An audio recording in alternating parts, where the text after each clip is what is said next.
বাংলাদেশের আসন্ন জাতীয় সংসদ নির্বাচনকে ঘিরে নতুন করে আলোচনায় এসেছে সেনাবাহিনীর ম্যাজিস্ট্রেসি পাওয়ার বা বিচারিক ক্ষমতার বিষয়টি।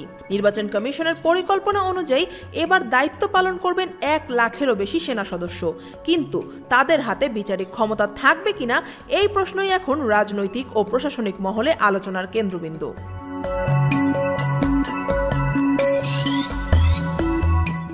সম্প্রতি নির্বাচন কমিশন নির্বাচনী আইনে সংশোধন এনে সেনা, নৌ ও বিমান বাহিনীকে আইন শৃঙ্খলা বাহিনীর সংজ্ঞার মধ্যে যুক্ত করেছে। এর ফলে তারা পুলিশের মতোই ভোট কেন্দ্রের দায়িত্ব পালন করতে পারবেন। তবে বিচারিক ক্ষমতা না থাকলে তারা কেউই আটক বা সাজা দিতে পারবেন না, বরং বেসামরিক প্রশাসনের নির্দেশে কাজ করতে হবে। ইসি কর্মকর্তারা বলছেন, এই ক্ষমতা দেওয়ার এখতিয়ার কমিশনের নয়, এটি দিতে পারে কেবল সরকার।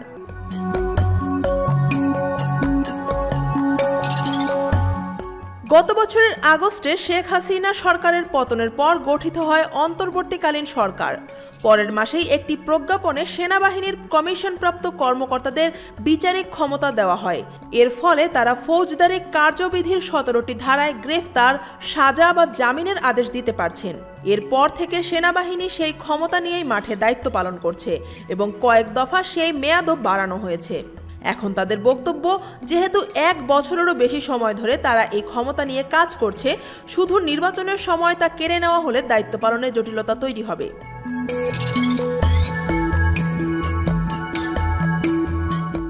নির্বাচন কমিশনের সদস্য আব্দুর রহমান এল মাসুদ বলেন, আইন অনুযায়ী ম্যাজিস্ট্রেসি পাওয়ার দেওয়ার ক্ষমতা এখন সরকার ছাড়া কারো হাতে নেই।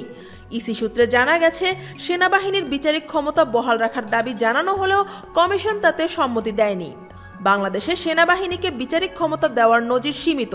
2002 সালের অপারেশন ক্লিন হার্ট এবং 2007 সালের 111-এর জরুরি অবস্থায় সেনাবাহিনীকে এই ক্ষমতা দেওয়া হয়েছিল। তবে স্বাধীন বাংলাদেশের কোনো জাতীয় নির্বাচনে সেনাবাহিনী বিচারিক ক্ষমতা নিয়ে দায়িত্ব পালন করেনি।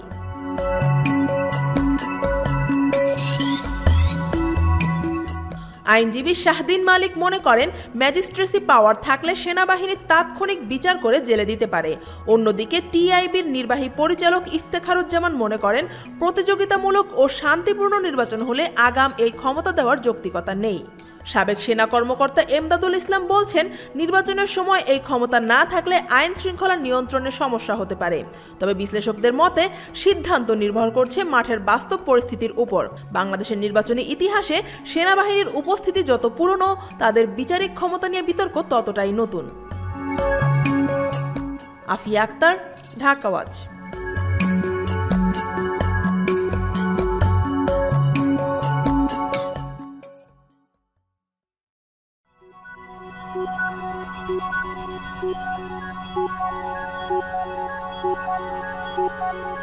Thank you.